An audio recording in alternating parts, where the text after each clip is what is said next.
Yeah, thank you. Thank you, Nidhi. So I'll begin again.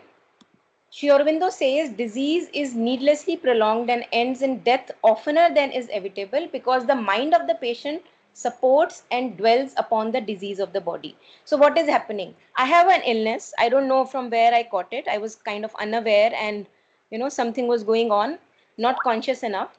But what happens later is something in me begins to support the disease. Now, what is that part in me that begins to support the disease? Because sometimes we want to have that victim identity within us, so that we get attention from people, so that people look after us.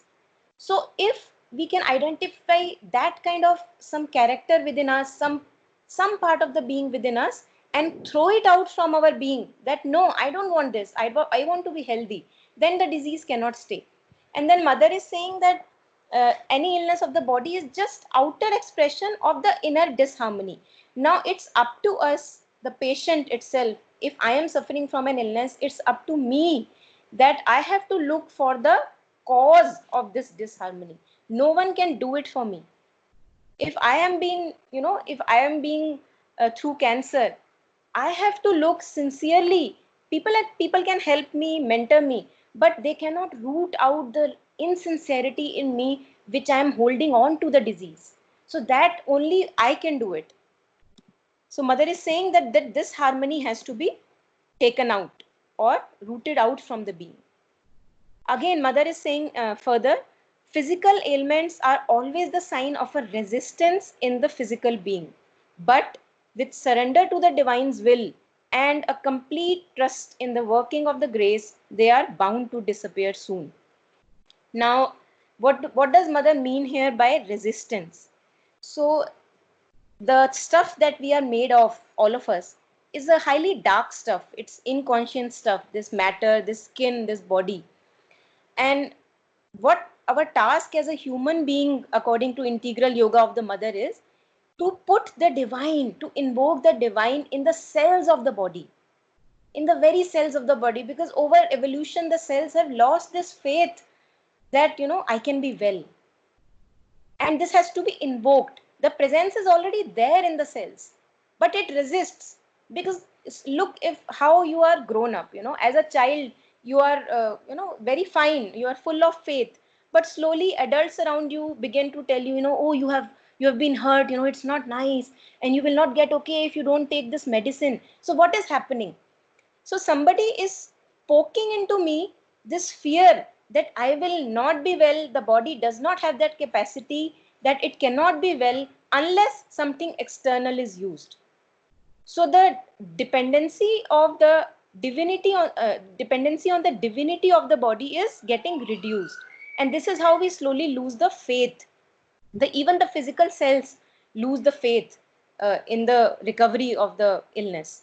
So mother is saying that there is a resistance in the physical being, but what has to be done? Surrender to the divine's will. Now this is the catch. Without this, we cannot walk this path of integral yoga. What is meant by surrender to the divine's will? Usually a life that we live is a life which is lived by the ego. Ego means that I am living for for selfish motives. I want a life for myself, but I have my own manipulation, I have my own hidden agendas uh, of why to live this life. Now, mother is saying if you have an egoistic life, it is not possible that you will not suffer from one or the other kind of illness. It may be mental illness, it may be physical illness. Now, again, there is no guarantee that if you are a servant of the divine, then you would not have any illness. There is no guarantee like that, because there are prarabdha karmas, the karmas coming from the previous lives, and that has to be lived. But then there would be no suffering because the divine grace will be walking you, it will be holding your hand. So the ego has to come down on knees and it has to accept that, this life is has to be offered to the divine and has to be lived for the divine. So the separation of the ego from the divinity has to end. The veil, the curtain has to be shed off. Only then these ailments can have a way of resolution. So mother is saying complete trust in the working of grace. And usually if you have been through some really difficult and challenging situations or even tragedies, you would know that in tragedies, our mind just fails. Our ego just, immediately shatters and comes down on knees, even if for a moment. And there we touch grace. And if we can remember that grace, invoke that grace that we touched through our difficulty, then we can make this path even easier by remembering it again and again. If your body has not the will, the resolution to get cured, you may try whatever you like it and you would not be cured. Now, this inner will to get cured is actually the key, because if I am a patient, I am suffering from some illness and I don't want to get rid of the illness, nothing can be done. No matter how caring my caregivers are, no matter how best treatment in the world I may be getting. And why does the body lose this will? One may ask this question. Why don't I have this will to be well? Why do I just want to be ill all the time?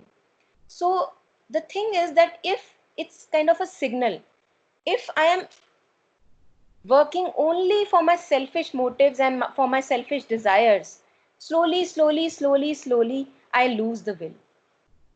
Slowly I realize, kuch fika fika sa hai, something is missing in life. So it's better that this life is ended because there is no fun. So then again we again come back to the surrender, because when ego willingly surrenders to the divine, then only we get this will again, because now there is a renewed capacity in me. I want to serve the divine, there is a renewed vigor. All my feelings, all my thoughts are turned to this divine present within, which I was totally unaware of. And now I want to kind of devote this life for the service of the divine. In all my acts, I say, Mother, I offer this to you. Mother, I am cleaning this house. I offer this work to you. And in that, you get renewed enthusiasm, which you were losing earlier because you were serving the ego. So, this is a very beautiful sign which is created by the universe, that as long as I will keep serving the ego, I will be depressed many, many times, and I will go through many, many, many sufferings and illnesses. The moment I give myself, offer myself to the divine, I get renewed energy. I won't be kind of, tired at all the time, because now I have somebody else to work for.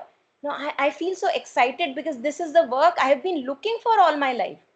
And again, this call is maybe not for everyone, especially for example, if I'm talking right now about this call of this service of the divine, to serve the divine within, this call may not come at the same time for everyone, because we all are going through different phases of life, and it is important to respect everyone evolution. And it's okay if I don't feel this call at this time of the life. Let it come again, let it come again. It will come to us sooner or later, maybe in this lifetime, maybe not in this lifetime. So that is completely fine. So mother is saying further, as many cases, as many causes. So although we are discussing these points of about illness and health, but it does not mean that there is a one sure shot kind of cure for all the diseases. Why? Mother is saying herself that ailments of the body, I'll request everyone to put yourself on mute. The ailments of the body are not always the outcome of a mental disorder, disharmony, or a wrong movement. The source of the malady may be something in the mind. It may be something in the vital. Vital means your emotions. Please put yourself on mute, whoever is listening.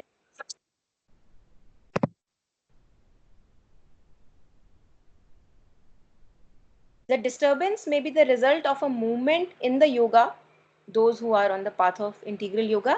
And in that case too, there are multitude of possible cases. So at one instance, mother says that as many people, as many cures. So there is no one particular permutation or a combination of a cure that mother is saying, okay, this will work for you. But mother is explaining through various, the things that I have picked up here are letters to various sadhaks, to various queries from the sadhaks. So this gives us a wide perspective of reasons of illnesses and their possible cures. Then further, again coming back to that one part in oneself, mother is saying, one must be very careful and look at oneself with great discrimination. When mother says great discrimination, it means that we should not be insincere.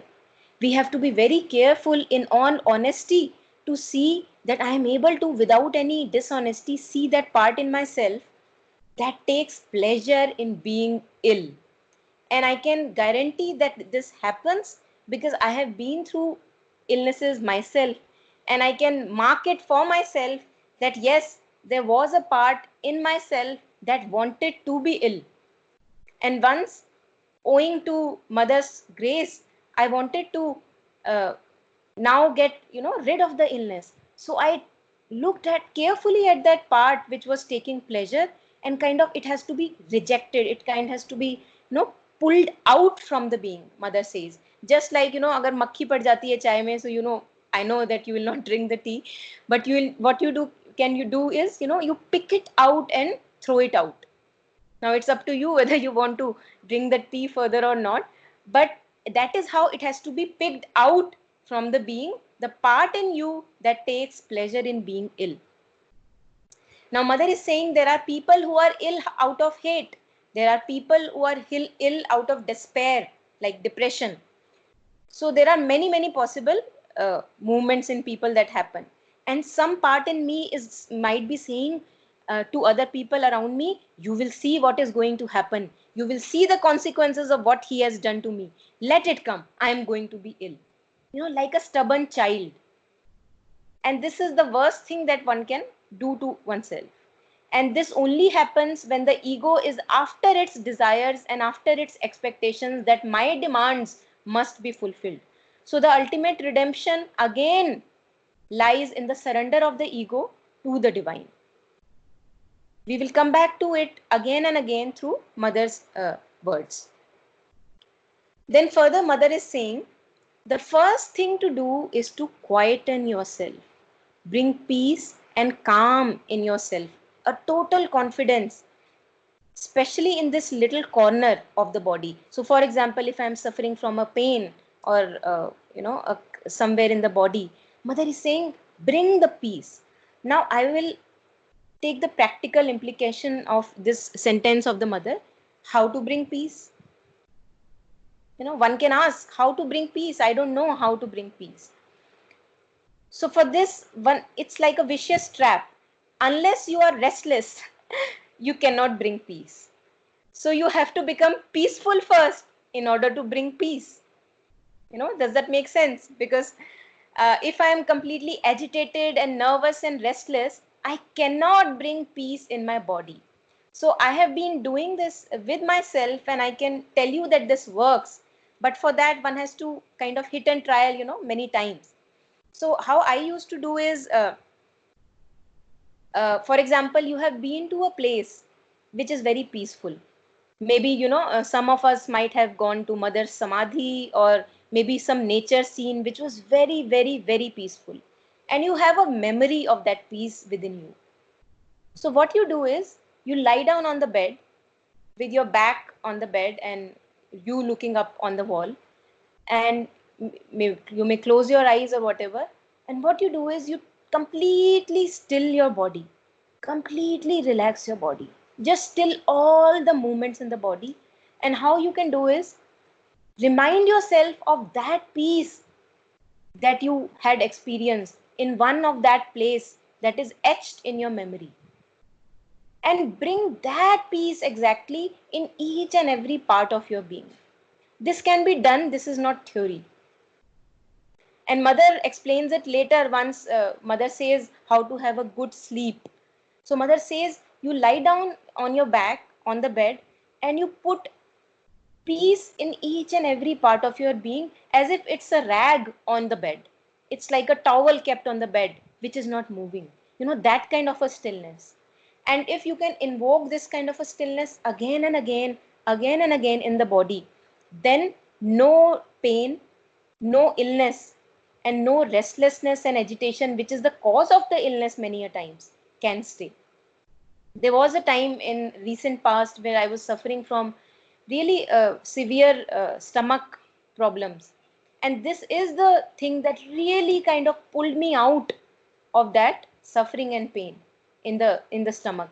And at other points, mother has said that suffering in the stomach or pain in the stomach is a result of restlessness and agitation. And if we go back to the root cause again, it is coming from the ego, because the desires of the ego are not being met, because the world is not moving according to my ways it should move. I am being restless. So there is a lack of trust in, or lack of faith in the divine. So that has to be invoked again and again.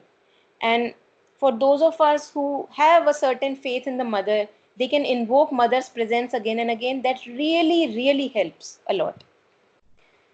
So I would go further. I'll keep on going further, and I'll take on any questions. If you have any questions, just keep typing in on the chat window.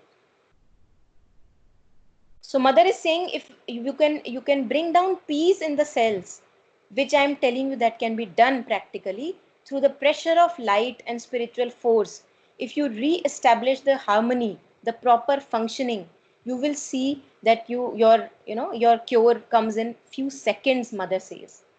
It just depends on how fast I am able to do it.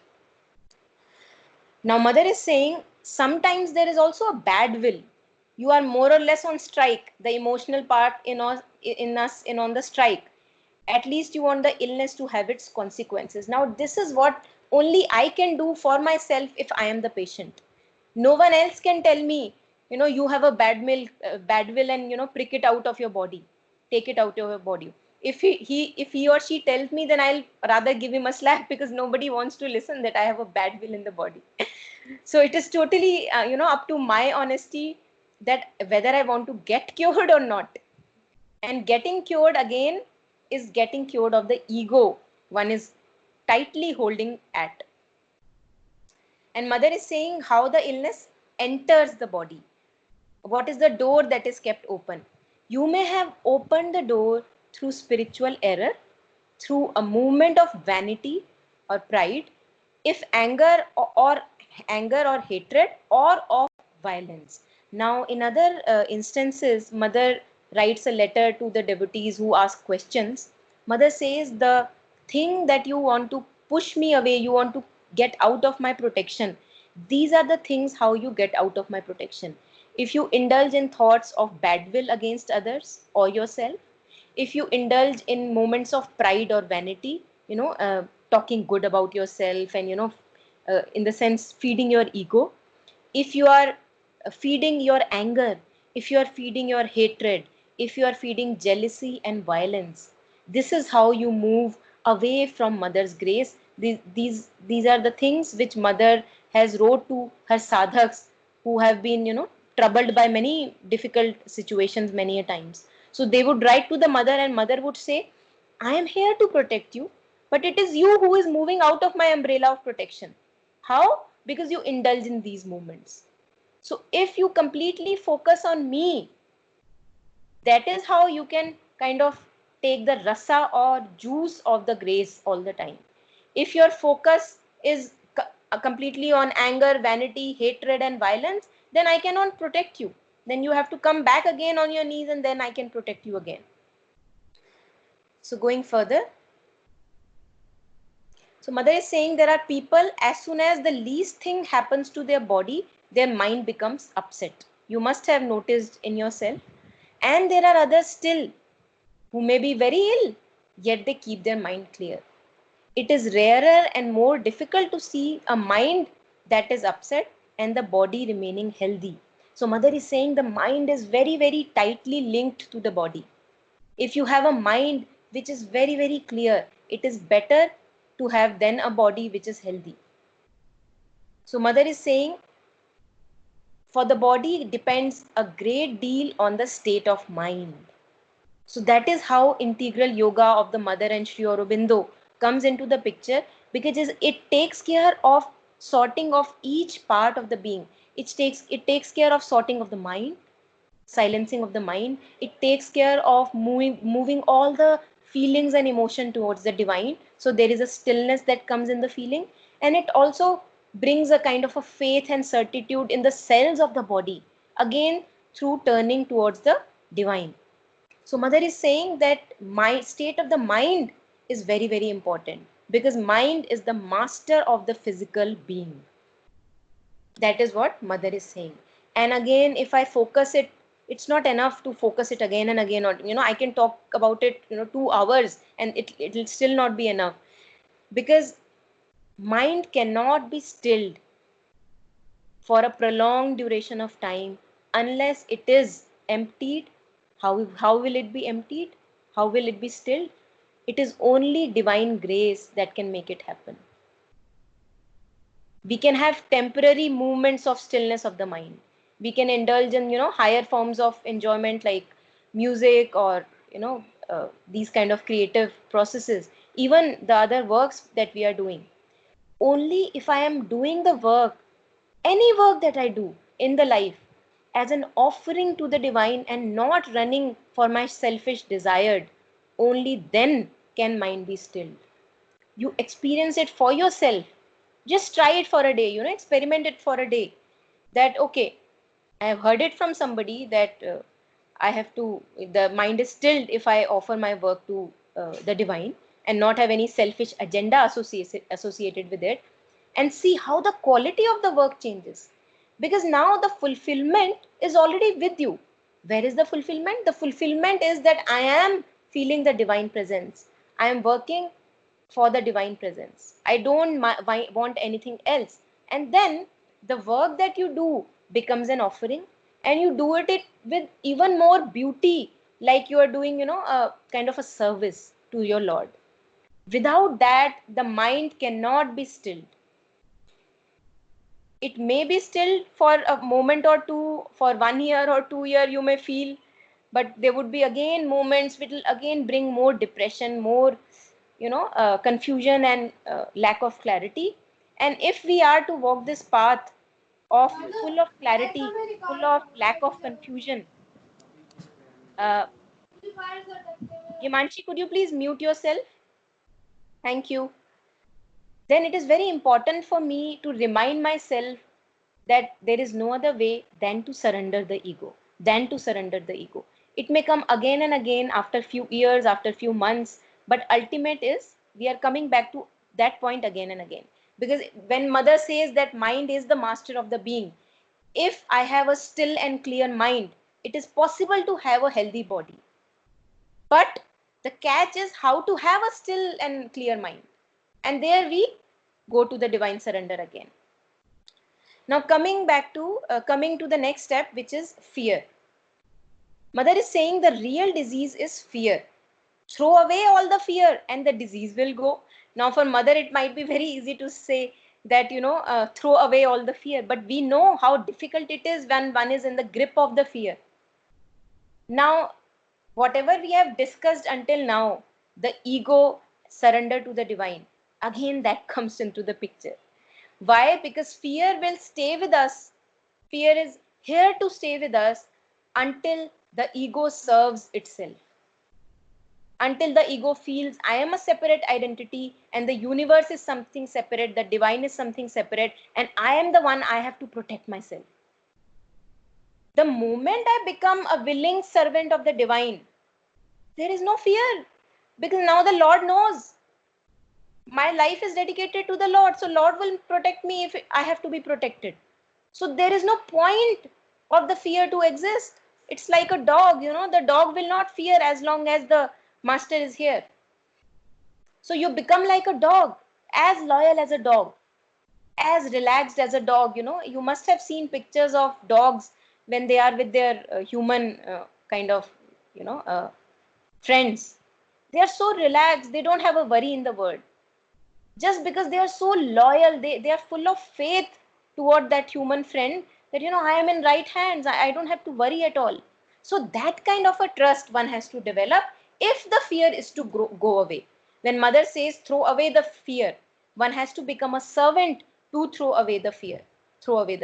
Fear will not go. I have been through cancer and I have been through episodes of fear again and again, and I can guarantee that without a complete and total surrender, fear is here to stay.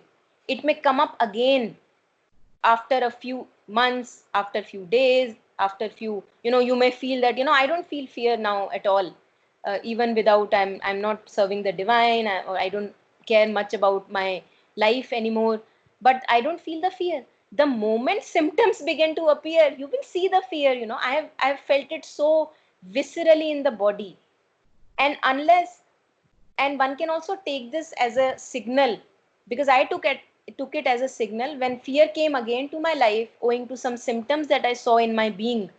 I realized, it means that there is so much of ego in me, and I want to protect myself, and my life is not for the divine. Because why would I worry if my life is for the divine? The divine should bother, that I want to save the servant who is working for me. So that kind of a complete trust can take care of the fear. All fear must be overcome and replaced by a total confidence in the divine grace. Now, this is the solution. This is the solution that Mother is providing.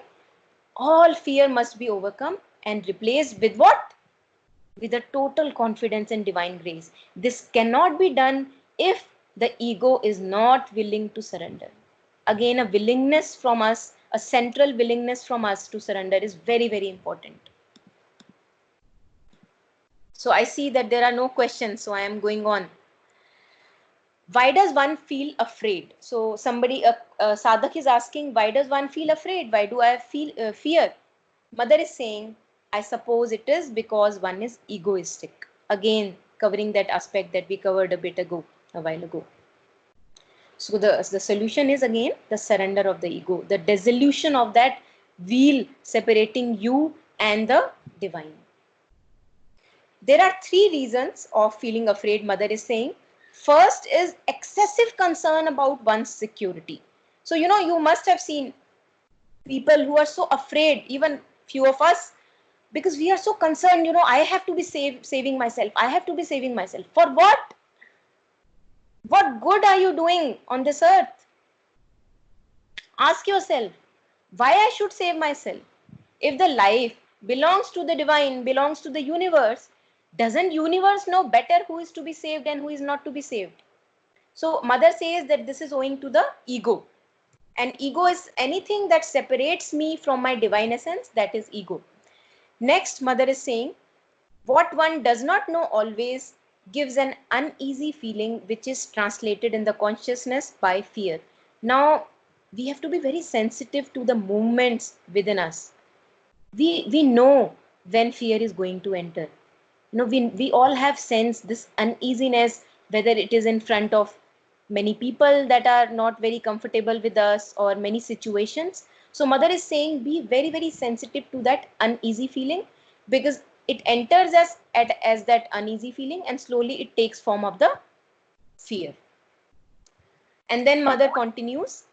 Mother is saying, yes, Nehal, I'll take your question in a bit.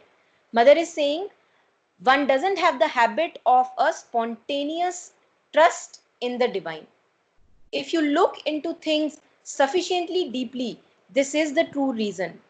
If one always had the feeling that it is the best that happens in all circumstances, one would not be afraid. So the thing with us is that owing to the lack of trust in the divine, we think that whatever situation happens to us happens for something, bad. Something bad is going to happen to us. And that is happening because I don't have a complete faith in the divine.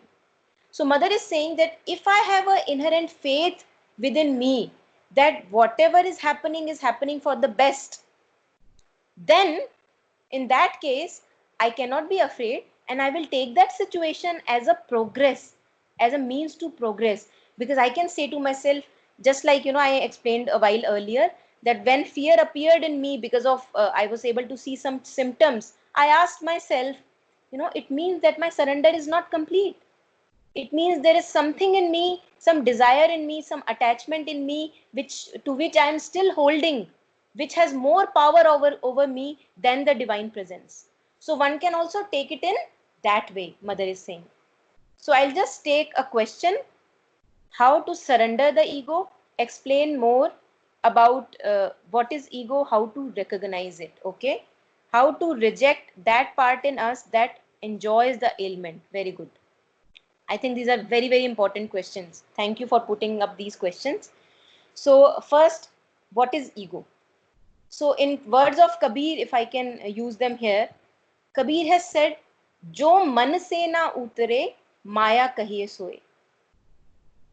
So Nehal, anything, any thought, any feeling, any identity, any image that sticks to me, that makes me suffer, that is ego. It's like,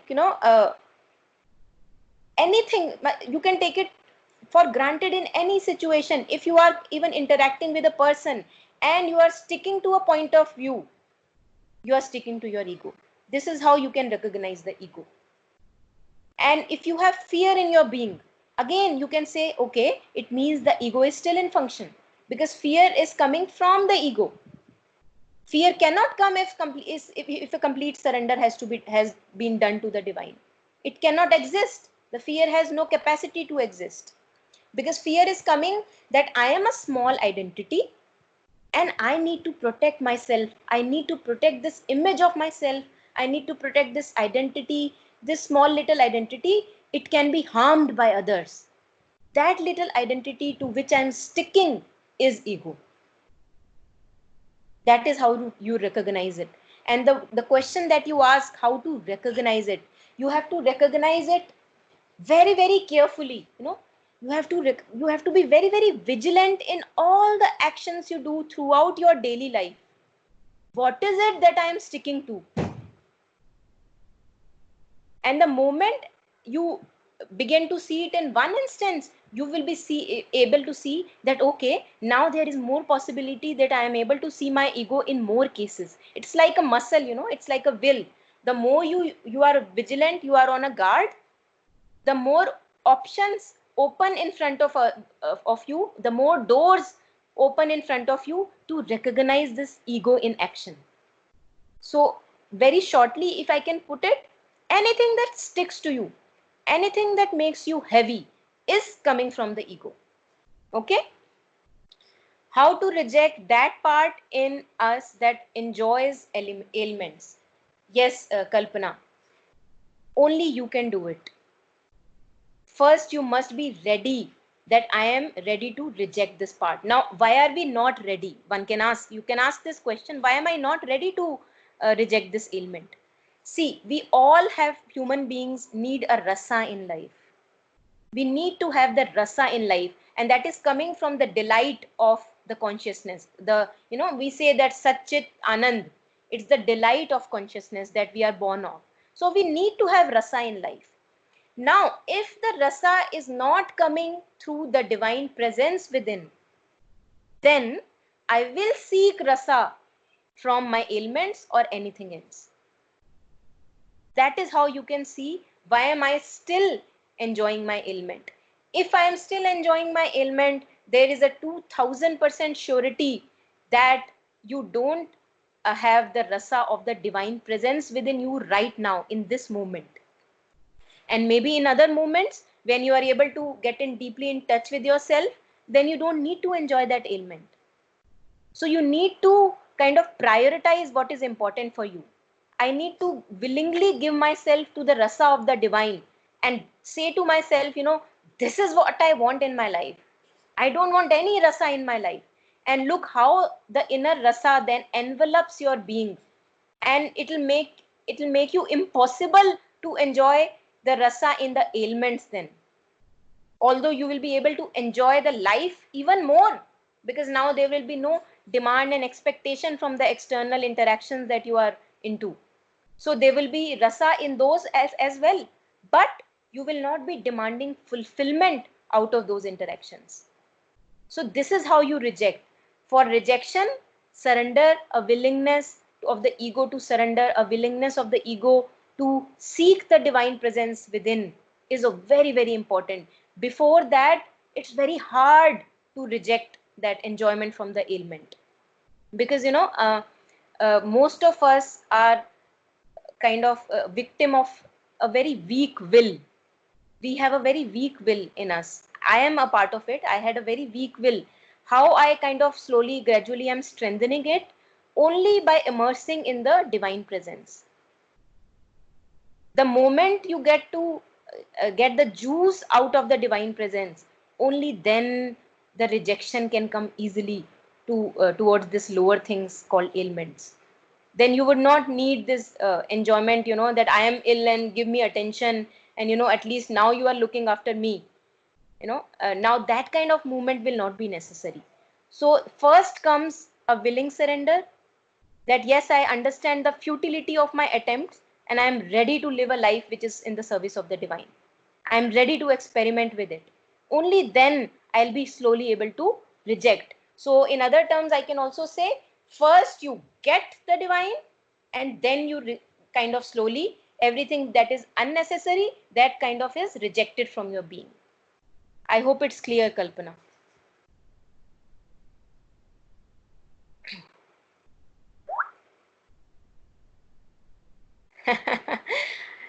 Yeah. So, Aradhana, thank you for the question. You are asking how to strengthen the willingness to surrender. It's a beautiful point. Yeah. Actually, nobody can do it for us. The more and more I am aware in my own activities that how futile they are, how futile these attempts are, how I keep on trying to fix everyone outside, trying to fix my life outside, and how I have been failing at this again and again, again and again. If the ego realizes the futility of its attempts through a constant vigilance, only then slowly a strength comes that yes, surrender is the way. And also grace, without grace, without the Shakti, one cannot even think of surrendering. So one needs to be very vigilant in one's actions and looking at, how life is going. And slowly, slowly, slowly, through wisdom, through getting in touch with your own inner self, which shines the light, uh, then you realize through understanding that yes, surrender is the way. Because otherwise, I can just keep my head banging on the wall throughout my life and nothing is going to change. So that is how you do it slowly, gradually. Being kind to yourself and not be so uh, kind of hard on yourself to repeat those mistakes again and again in life, and not kind of letting yourself change. So if you are being kind to yourself, then it means you are ready to uh, kind of let yourself change. So that is your kindness. If you are ready for your transformation, it means you are very, very kind to yourself. So that is how you slowly can try to attempt it. So Kalpana is asking, what is this bad will and that a person will and illness has? Okay. Kalpana, I would like you to person with an illness has. See, if I can term it very kind of simply, Kalpana, answering your question, bad will is anything that is separating you from the divine presence, the contentment in the divine, and that is keeping you anxious. That is keeping you in the trap of the ego. You can term that as bad will. You know, that is bad will. Thinking, negative about yourself or the others, that is how you move away from the grace. So it's like the grace is present everywhere, just like air is present everywhere. If you are able to if your skin is now able to touch the air around you, it's like how grace is present. The moment I turn my attention to all the kind of negative thoughts and fear and doubt and anxiety and thinking bad about others, this is how I become a wall which is now not able to soak that grace that was present in form of that air. So this is what bad will is. Bad will is like a wall. It is like a wall that comes between you and divine. And the moment I see that, no, I don't want to think about all this, negative things, because I have been thinking about these all these years. I have given it enough time. So now I am ready to just focus on the divine presence. So this is again a willingness required from the person who is on this path. Without the willingness, nothing can be done. And again, willingness comes through conscious looking at your own actions, that yes, this is bringing me more misery and I don't want misery in my life. So this is like, a Durga, you become Kali and Durga, I don't want misery in my life and I want to just remove it all away and I just want divine presence, divine love in my life. That is how you do it. So Preeti is asking, could you ponder on examples of how to immerse in divine presence?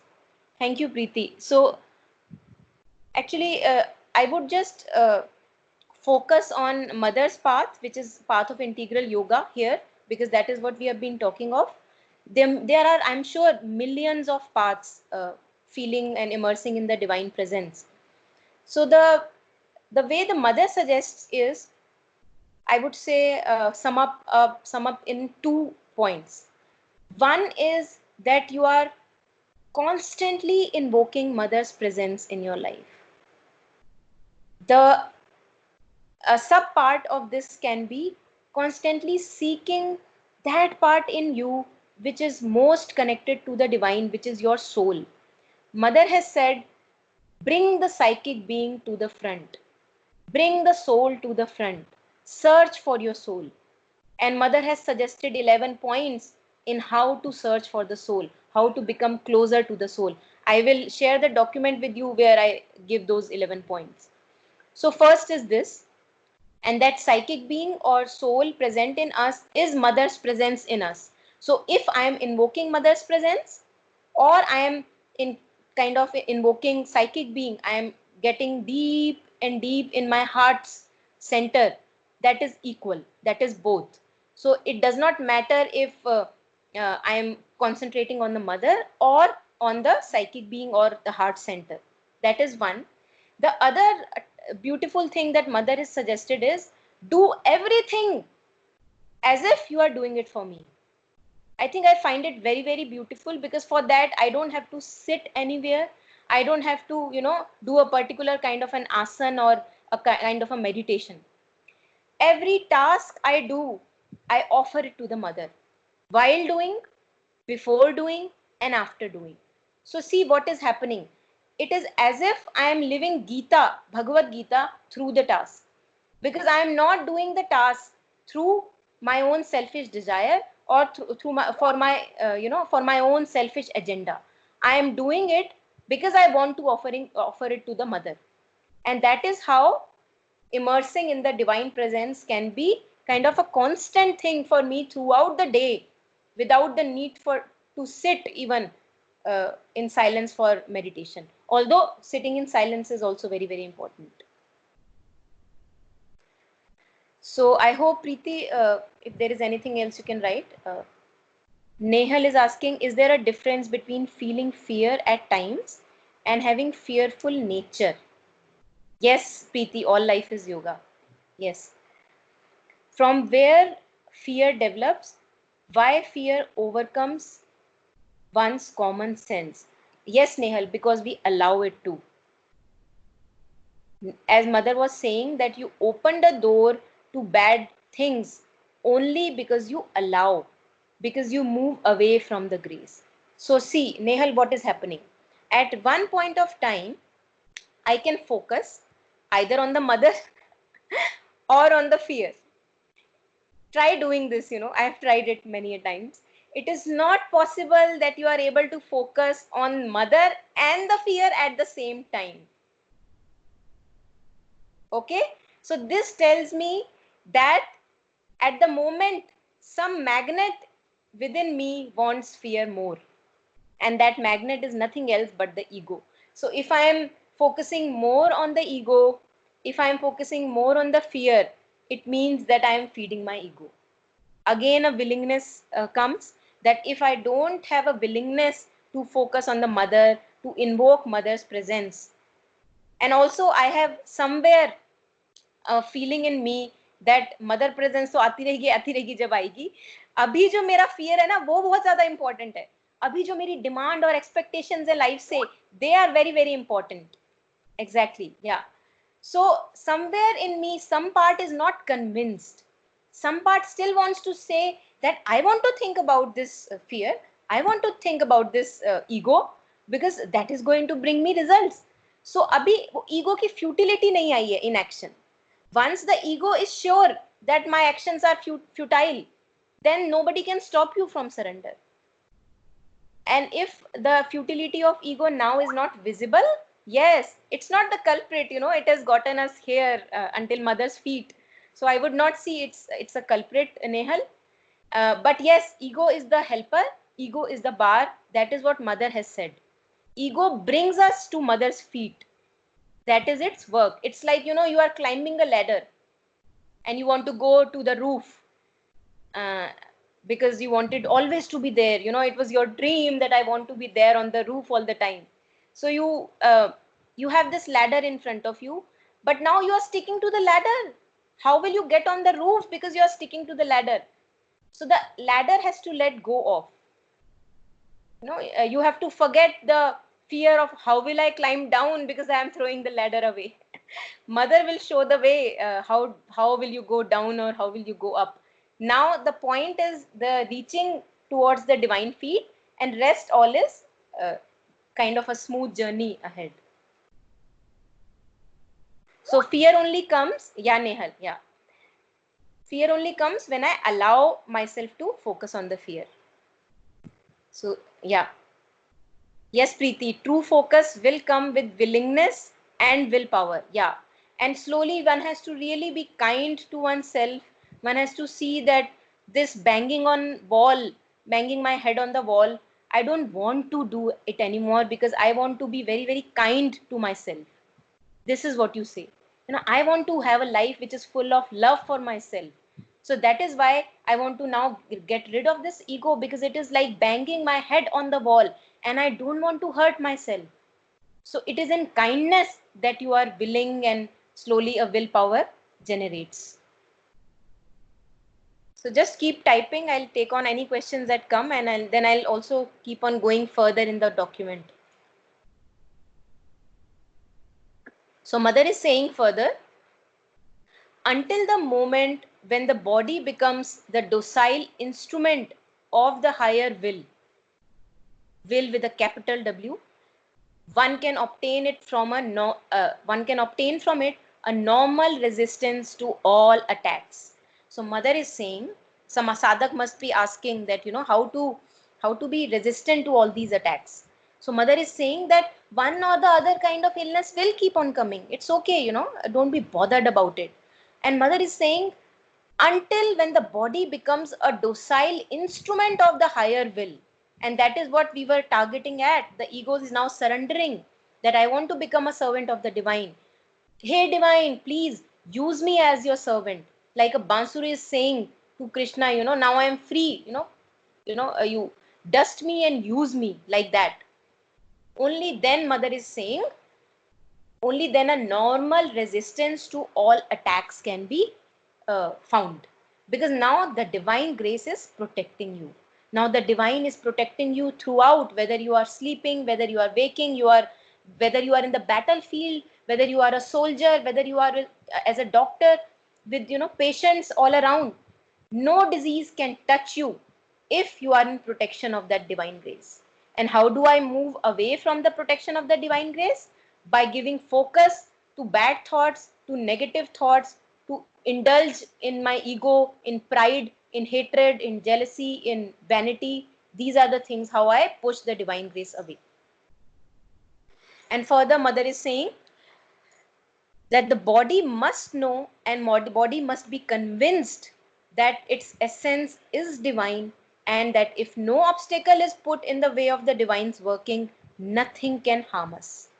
This certitude has to be slowly developed in the body, and this certitude cannot come, and this I'm speaking through my own experience, this certitude of a faith in the body, a faith in the universe, the workings of the universe, cannot come if a faith in the divine, a complete surrender to the divine is not there. Even if a central surrender is there, that yes, some part of me is willing now to work as a servant of the divine. Even that helps. So that willingness is the key. Okay, going further. Now, Mother is talking about cures. Mother is saying the divine grace alone has all power to intervene and change even the course of universal justice. Now, hota kya hai ki we all have some kind of a lower destiny, which is coming through my astrology, which is coming through my previous karma, which is coming through my, through the birth that I have taken. Mother is saying that if I am kind of completely surrounded and enveloped in divine grace, that divine grace has the power even to change that lower destiny and to push me towards the higher destiny, which is my fulfillment in the divine. Mother takes an example here.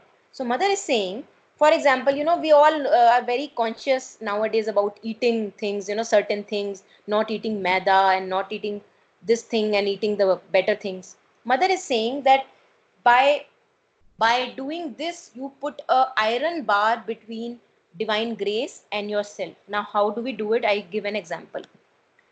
Mother is saying, if I don't do that, necessarily this will happen. If I do this, necessarily this will happen. For example, if I eat maida, I am eating with, for example, if I am eating a samosa which is made of maida, I am not having it as a prasad from Mother.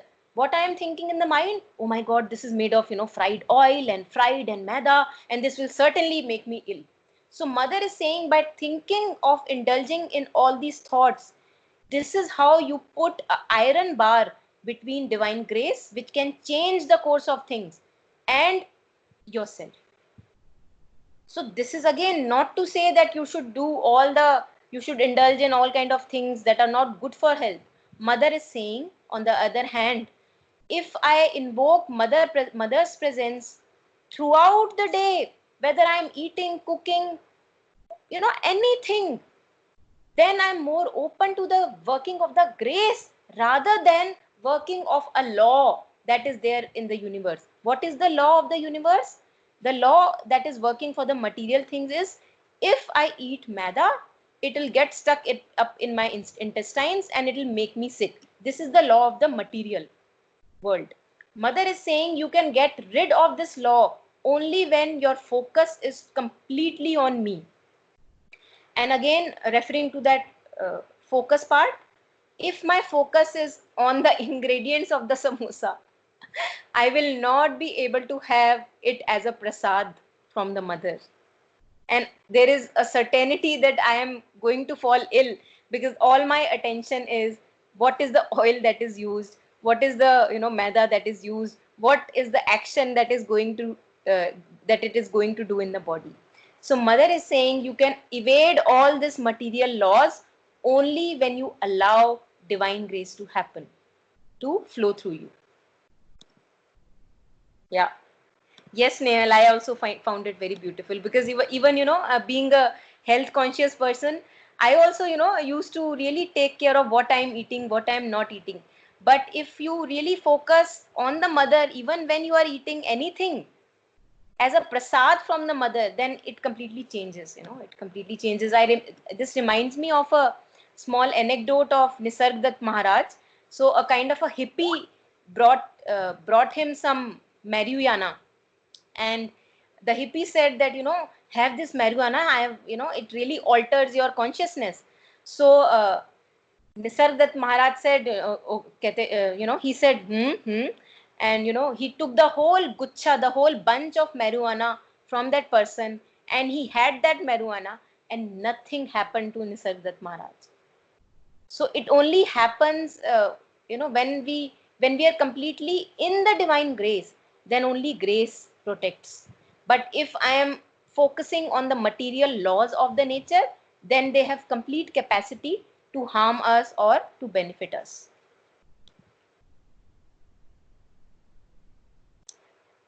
Yeah. And then next, Mother talks about right attitude. So Mother is saying that the slowly as you get older and as you get a little understanding about yourself, you see that external situations or external persons are not nothing in themselves. It depends on what attitude I am taking towards that event. For example, imagine that I'm working in the fridge, and a jar of juice which is kept in the fridge, spills off, and now the whole fridge is dirty. Now there can be, I'm sure there can be other attitudes also, how to take it, but I'll focus on two major attitudes. One is, oh my God, my burden is increased. Now I'll have to clean the whole fridge. And who on the earth kept this jar on the fridge, lightly lid, with a light lid, and it had to fall off any time. So one attitude is this. And my whole focus is victimizing and blaming others. Now, there is a beautiful attitude which I can also take, the other attitude. Other attitude is, the moment it happens, the juice spills in the fridge, I take it as an opportunity that, wow, I hadn't cleaned the fridge in 3 weeks. And now, because of this fridge juice sticking in the fridge, it is making me clean the fridge even better.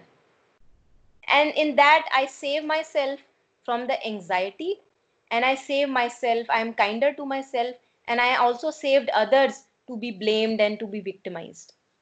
So mother is saying, I'll read mother's words on the same thing, on the right attitude.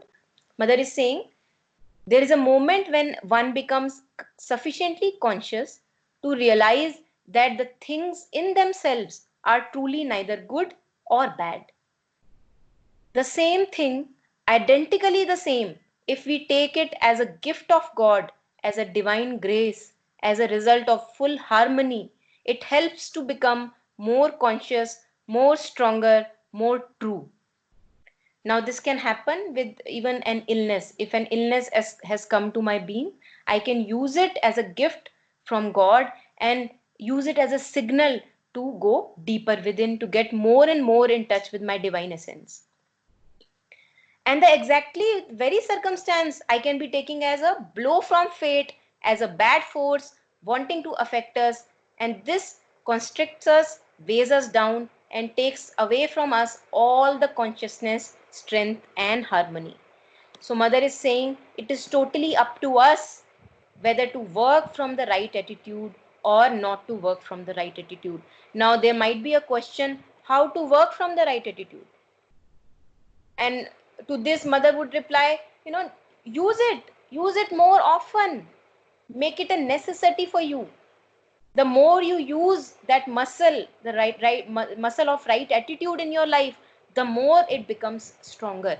But again, if some parts of you are pulling you down, some parts of you wants to get expectation fulfilled, demand fulfilled, so that becomes the priority then. So you are not able to take the things in the right attitude. So one has to slowly become more aware that which are the parts in me which are pulling me down, which are not letting me surrender. And slowly, if one is willing, then grace helps and one moves on the path. So mother says next, people do not want divine grace. People say if they are cured, they want to say, this is I who cured myself. And if they make a progress, they want to say, it is I who have progressed. And if they organize everything or something, they would proclaim, it is I who am organizing. So the moment I indulge in ego, the moment I feed my ego that I am the one who is doing, I move away from the divine grace. And mother is saying it is the divine force that moves you or that makes you do anything, and I is an illusion. So mother is saying to, just completely trust and let the divine force work. So I'm open to take any questions if there are any at this moment.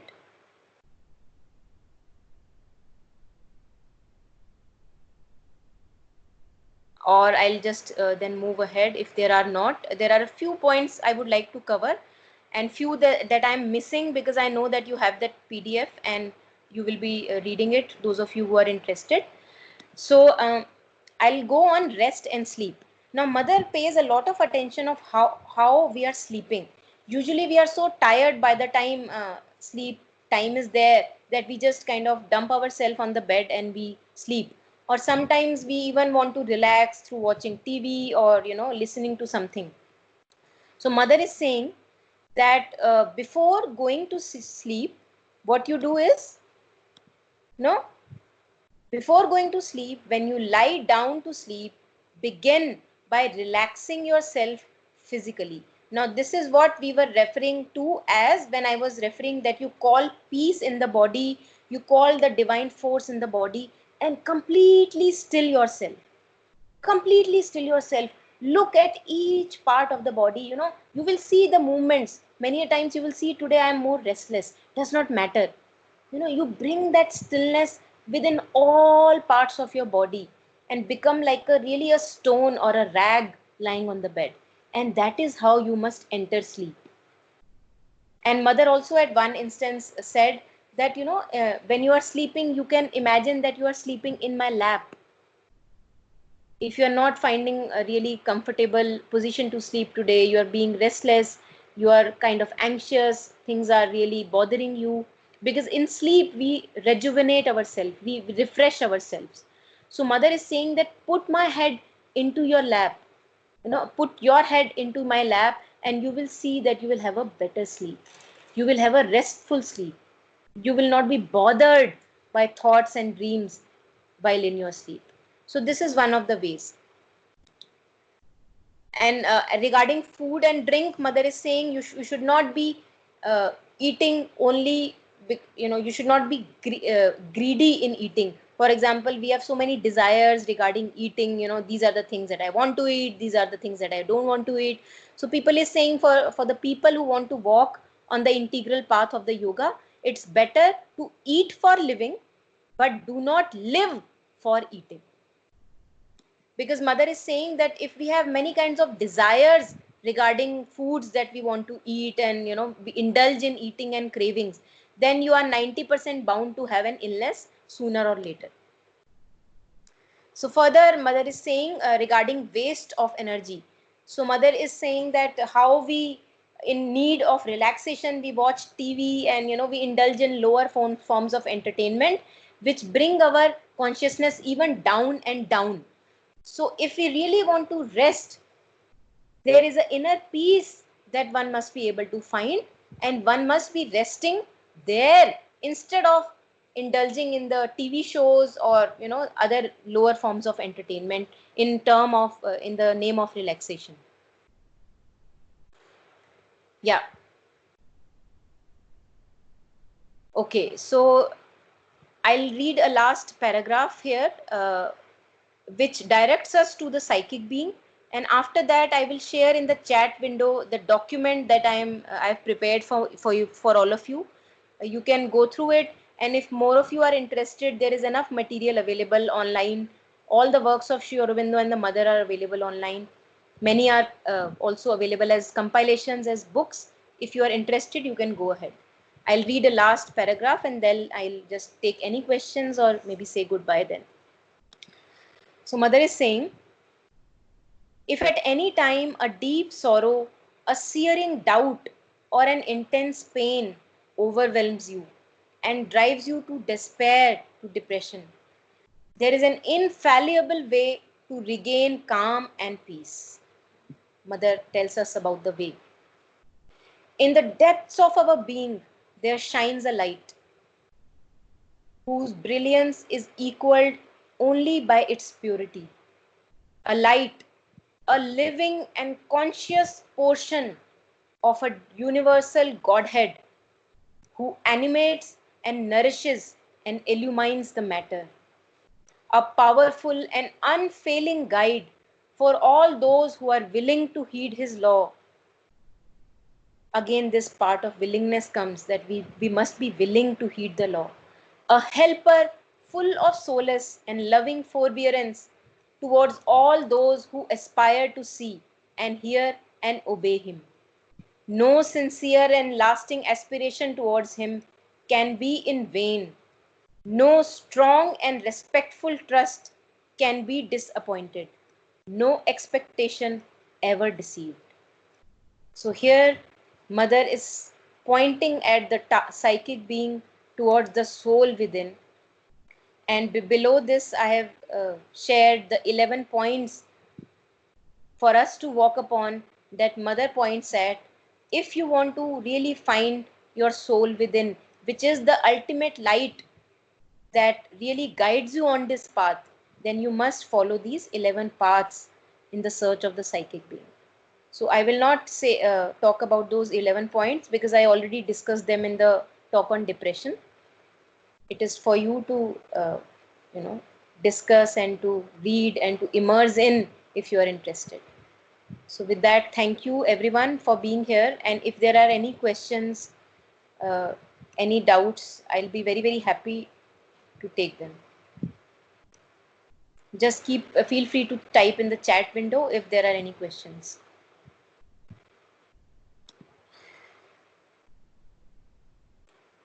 Yes, Nehal, I'll share the recording with you. Thank you, Kalpana.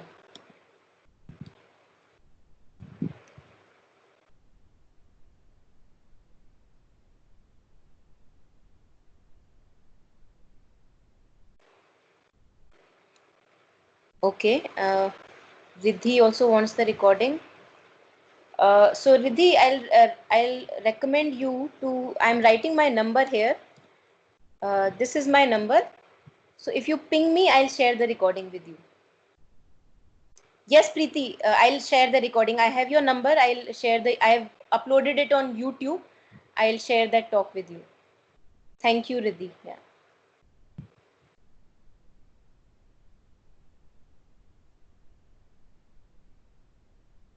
Okay. Yeah. Thank you for reminding me, Nehal. I'm just sharing it right now with all of you. Uh, so this is the PDF which I created for today's talk. You can just go through it. I'm sharing it here on the chat window.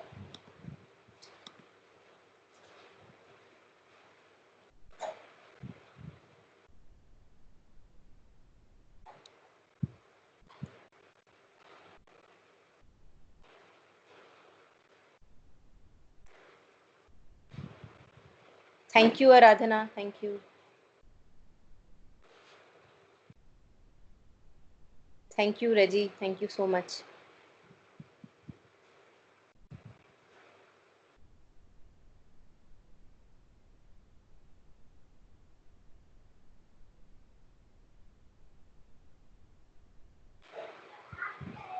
So any of you, if you need the recording of the depression talk that we had, just feel free to ping me on my phone number and I'll just share the YouTube link with you. Thank you, Vaishali. Thank you, Preeti, for joining. Thank you so much. Thank you, Sunita auntie. Yeah. Yeah. Himanshi, please ping me and I'll share the link. Thank you. Thank you, Vaishali. Thanks, everyone.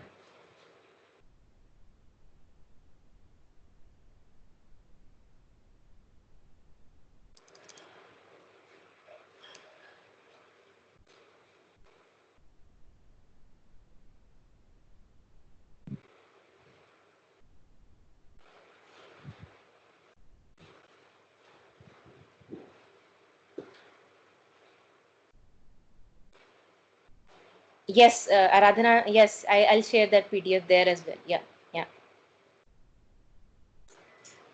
great. Yeah. So I'll just stay here until some of you are typing and then I'll. Yeah. Thank you, Ashok ji. On fear. Okay, Nehal, I'll look up to it. Yeah. Thank you so much for giving this idea. Yeah, I'll look up for fear. Yeah.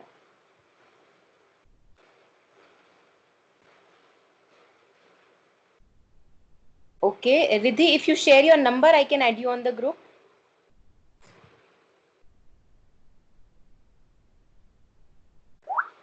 Thank you, Riddhi.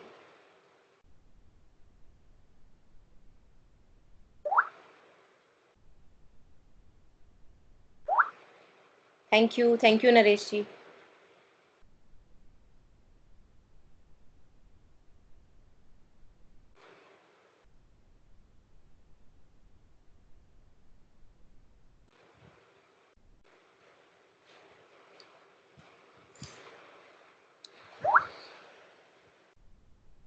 Sure, Preeti. Yes, I'll add you to the group, and there I'll be sharing further any, if there are any sessions, I'll be sharing. Yeah.